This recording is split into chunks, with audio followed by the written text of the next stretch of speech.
उत्तर प्रदेश के एक छोटे से गांव सूरजपुर में लगभग 300 परिवार रहते थे। चारों तरफ हरियाली थी, आम के बाग, मिट्टी की खुशबू और सुबह सुबह चिड़ियों की चहचहाहट। लेकिन गांव के बीचों बीच एक पुराना कुआं था, जिसके बारे में हर बुजुर्ग एक ही बात कहता था: सूरज ढलने के बाद उस कुएं के पास मत जाना। गांव के बच्चे, कहानी का नाम है सबुजपुर गांव का रहस्य। यह एक शांत, हरे भरे गांव की कहानी होगी, जहां एक गरीब लेकिन ईमानदार लड़के की जिंदगी और उसके संघर्ष, परिवार, दोस्ती, प्यार और इंसानियत को दिखाया जाएगा। सबुजपुर गांव का रहस्य, पार्ट एक नई सुबह की शुरुआत। बंगाल में एक छोटा सा हरा भरा गांव था, जिसका नाम सबुजपुर था। वहां धान के खेत, तालाब, बांस के बगीचे और चारों ओर बड़े बड़े आम के पेड़ थे। सुबह होते ही पूरा गांव चिड़ियों की चहचहाहट, मस्जिद से अजान और गायों की घंटियों की आवाज से जाग जाता था। उस गांव में एक लड़का रहता था, उसका नाम रहीम था। वह सिर्फ 17 साल का था। जब वह छोटा था, तभी उसके पिता गुजर गए थे। उसकी माँ सालेहा बेगम दूसरों के घरों में काम करके परिवार चलाती थीं। गरीबी हमेशा साथ देती थी, लेकिन ईमानदारी और मेहनत उनकी सबसे बड़ी खूबी थी। हर सुबह रहीम उठता और काम में अपनी माँ की मदद करता। फिर वह गांव के स्कूल जाता था। स्कूल के बाद वह कभी खेतों में काम करता, कभी बाजार में सामान ढोता और थोड़े पैसे कमाता।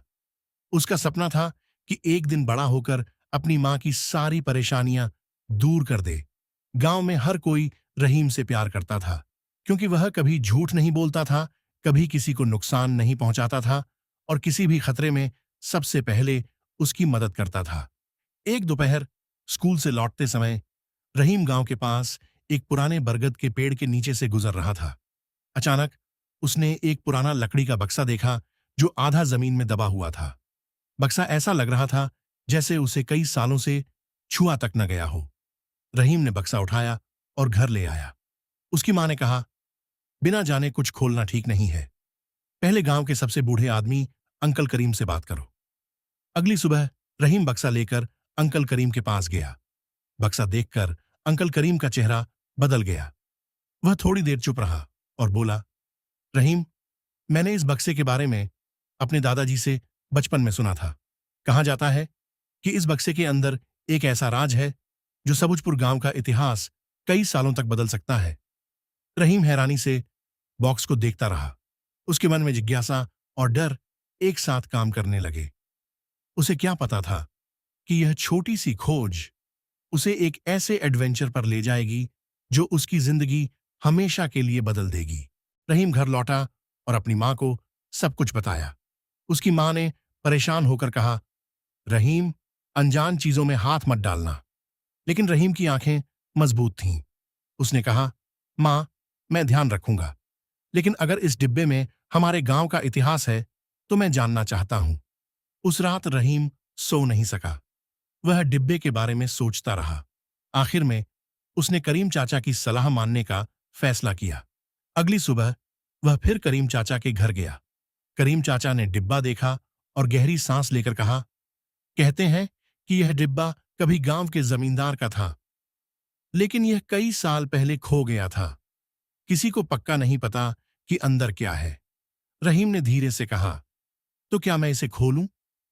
करीम चाचा थोड़ी देर चुप रहे और बोले, अगर तुम रिस्क लेना चाहते हो तो ध्यान से लो, लेकिन पहले गांव के बुजुर्ग से बात करो।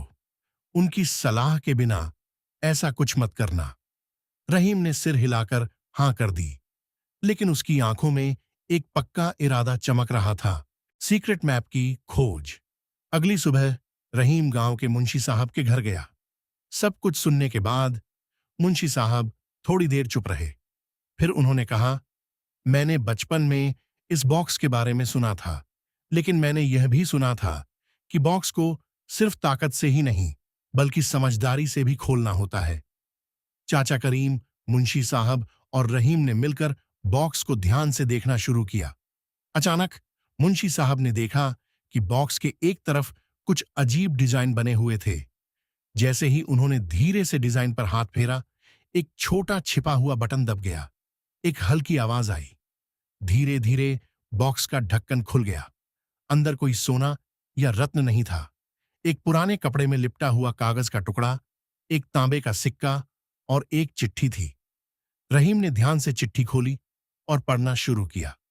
चिट्ठी में लिखा था, जिस किसी को भी यह बॉक्स मिले वह लालची न हो। ये मैप किसी छिपे हुए खजाने का नहीं है। ये एक ऐसा रास्ता दिखाता है जो पूरे गांव का भविष्य बदल सकता है। सिर्फ वही लोग मंजिल तक पहुंच पाते हैं जिनमें सच्चाई, हिम्मत और ईमानदारी होती है। चिट्ठी के नीचे एक नाम लिखा था, जमींदार अजीमुद्दीन चौधरी। फिर उन्होंने कपड़े में लिपटा हुआ कागज खोला। वह कई साल पुराना एक नक्शा था। नक्शे में गांव के पास जंगल, एक सूखी हुई नहर और पहाड़ जैसी दिखने वाली एक पहाड़ी दिखाई दे रही थी। पहाड़ी के पास लाल स्याही से एक बड़ा एक्स का निशान था। रहीम के सीने में दर्द होने लगा, लेकिन तभी खिड़की के बाहर कोई तेजी से हिला। चाचा करीम बाहर गए तो देखा कि वहां कोई नहीं था। जमीन पर सिर्फ नए जूतों का निशान बचा था। मुंशी साहब ने धीमी आवाज में कहा, लगता है कोई हमारी बात सुन रहा था। अब से हमें बहुत सावधान रहना होगा, क्योंकि अगर इस नक्शे की खबर गलत लोगों तक पहुंच गई तो यह न सिर्फ आपके लिए बल्कि पूरे गांव के लिए खतरा हो सकता है। रहीम ने नक्शा कसकर अपने हाथ में पकड़ लिया। उसने खुद से वादा किया कि चाहे कुछ भी हो जाए वह सच का पता लगाकर रहेगा। सबुजपुर का नया इतिहास। अगली सुबह रहीम, करीम चाचा और मुंशी साहब हाथ में नक्शा लेकर गांव के बगल वाले जंगल की ओर चल पड़े। लंबे सफर के बाद वे टीले पर पहुंचे। वहां उन्होंने खुदाई शुरू की। थोड़ी देर बाद उन्हें किसी सख्त पत्थर पर कुदाल से चोट लगने जैसी आवाज सुनाई दी। जैसे ही मिट्टी हटाई गई, एक बड़ा पत्थर का संदूक दिखा। बहुत मुश्किल के बाद उसे खोलकर सब हैरान रह गए। अंदर सोना चांदी कुछ नहीं था। उसमें जमीन के कागज, गांव के पुराने रिकॉर्ड, एक डायरी और कई दुर्लभ पेड़ों के बीज थे। डायरी में जमींदार अजीमुद्दीन चौधरी ने लिखा था, असली दौलत सोना नहीं बल्कि लोगों की एकता, शिक्षा और प्रकृति है। जिस किसी को यह संदूक मिले उसे इस जमीन का इस्तेमाल गांव के लोगों की भलाई के लिए करना चाहिए। यहां एक स्कूल, एक मेडिकल सेंटर और एक बड़ा बगीचा बनना चाहिए। तभी मेरा सपना सच होगा। रहीम की आंखों में खुशी के आंसू आ गए। वह समझ गया था कि असली खजाना गांव के लोगों का भविष्य है। गांव के सब लोगों ने मिलकर तय किया, जमीन अब किसी की प्राइवेट प्रॉपर्टी नहीं रहेगी। वहां एक सुंदर स्कूल बनाया गया, एक छोटा हेल्थ सेंटर बनाया गया और चारों ओर फलों के पेड़ों वाला एक बड़ा बगीचा लगाया गया। कुछ ही सालों में सबुजपुर बदल गया। गांव के बच्चे पढ़ने लगे, बीमार लोगों का इलाज होने लगा और बगीचे के फल बेचकर गांव वालों की इनकम बढ़ने लगी। रहीम ने अपने लिए कुछ नहीं लिया। उनकी ईमानदारी, हिम्मत और बिना स्वार्थ के काम करने की वजह से सब उन्हें गांव का लीडर मानकर उनकी इज्जत करने लगे। उनकी मां गर्व से कहती थीं, जो लोगों के लिए जीता है वही सच्चा महान इंसान है। कई सालों बाद भी सबुजपुर के लोग उस बक्से को गांव के स्कूल में रखते हैं। वे नई पीढ़ी को सिखाते हैं, लालच लोगों को अंधा बना देता है, लेकिन ईमानदारी, मेहनत और एकता गांव की किस्मत बदल सकती है। नैतिक शिक्षा। जिंदगी में सबसे बड़ी दौलत दौलत नहीं है।